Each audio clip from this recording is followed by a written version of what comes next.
Мы так часто пьем кофе или чай, что даже не задумываемся, какая история стоит за этой простой привычкой. А ведь иногда за самыми обыденными вещами скрываются совершенно невероятные события. И сегодня мы как раз и разберемся в одной такой удивительной истории.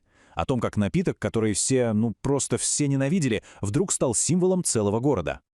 Итак, давайте мысленно перенесемся в прошлое. На дворе 1683 год, город Вена. Только-только закончилась изнурительная османская осада. Город выстоял, все вздохнули с облегчением, но на улицах остался странный трофей, который никому не был нужен, и это создало одну большую проблему. Вот представьте, есть некий продукт. Он ассоциируется с недавним, очень жестоким врагом. И вдобавок ко всему, на вкус он, по мнению местных, просто ужасен. Именно с такой, казалось бы, неразрешимой задачей и столкнулся наш герой.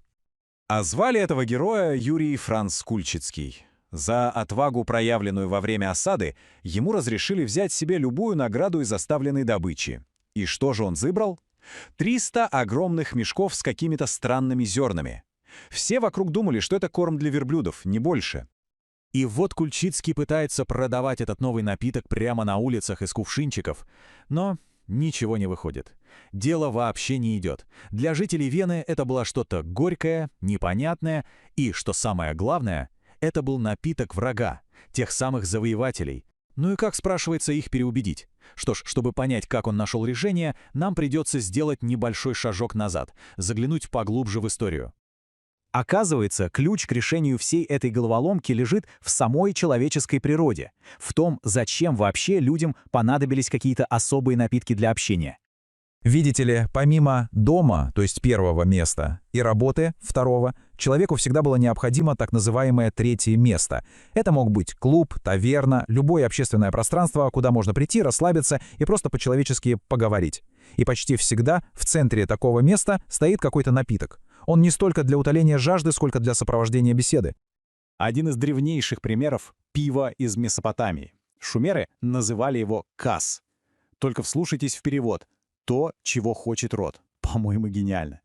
Что интересно, варили его традиционно женщины, а мужчины собирались в местных тавернах, чтобы за кружечкой другой этого самого каса обсудить последние новости. А вот в соседнем Древнем Египте с пивом, которое там называли хект, сложилась уже совсем другая культура. Его производство поставили на промышленные рельсы, и это стало сугубо мужским занятием. Пиво было настолько важной частью жизни, что его даже включали в ежедневный паёк для строителей Великих пирамид.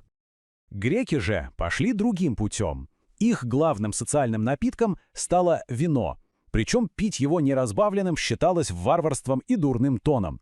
Именно за разбавленным вином проходили их знаменитые симпозиумы. Это были такие интеллектуальные беседы, от которых, собственно, и произошли наши научные симпозиумы. Но, конечно, не алкоголем единым. Давайте посмотрим, какие безалкогольные альтернативы для общения придумали в других культурах. Перенесемся в доколумбовую Америку. Ацтеки готовили напиток ксокуатль. По сути, это был горький тоник из какао-бобов, куда добавляли красный перец и ваниль. Он содержал теобрамин, природный стимулятор, который бодрил дух и тело, но без похмелья. 200! Просто запомните это число. 200 какао-бобов. Именно столько просили за одну единственную индейку. А все потому, что эти бобы были у ацтеков не просто едой, а настоящими деньгами. Вот насколько высоко ценился этот продукт. Ну и, разумеется, чай. Он попал в Европу практически одновременно, но двумя и совершенно разными путями. В Россию его везли караванами по суше из Северного Китая, где его называли ча, отсюда и наше слово «чай». А в Англию он приплыл на кораблях из Южного Китая, где произношение было другим — «те». Вот и получилось английское «ти». Так, с историческим контекстом разобрались. Теперь можно вернуться к главному герою нашего рассказа — кофе. Давайте проследим его удивительный путь от случайного открытия где-то в Африке до самых ворот Вены. Легенда гласит, что все началось с простого эфиопского пастуха по имени Калди. Однажды он заметил, что его козы, поев ягод с какого-то незнакомого куста, становятся невероятно резвыми, буквально танцуют. Он из любопытства попробовал сам, почувствовал небывалый прилив сил и рассказал о своей находке монахам. А те быстро сообразили, что отвар из этих зерен отлично помогает не засыпать во время долгих ночных молитв. Из Эфиопии кофе попал в арабский мир, где ему дали очень точное имя — кахва, то есть отгоняющий сон. В Османской империи кофе стал безумно популярен. А вот в Европе его встретили, мягко говоря, в штыки. Местное духовенство прямо называло его «черной кровью турков» и считало чуть ли не дьявольским зельем.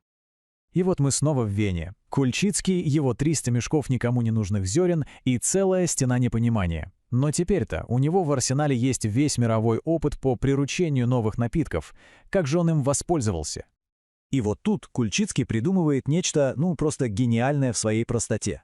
Решение состояло из 3 шагов. Шаг первый – добавить сахар. Логично, правда? Также уже поступили с горьким шоколадом и чаем, чтобы убрать горечь. Шаг второй – добавить молоко для мягкости. Эту идею он, по сути, подсмотрел у англичан с их чаем. Но третий шаг – это был настоящий маркетинговый прорыв. Он начал подавать кофе рогалик в форме османского полумесяца. Только вдумайтесь, негативная ассоциация не просто ушла, она перевернулась с ног на голову. Теперь символ врага можно было буквально съесть с огромным удовольствием. Этот простой, но невероятно элегантный подход не просто сработал. Он, можно сказать, породил целую новую культуру, которая определила облик и дух Вены на столетия вперед. Как только венцы распробовали новый напиток, Кульчицкий открыл первую в городе кофейню и назвал ее «Под синей бутылкой».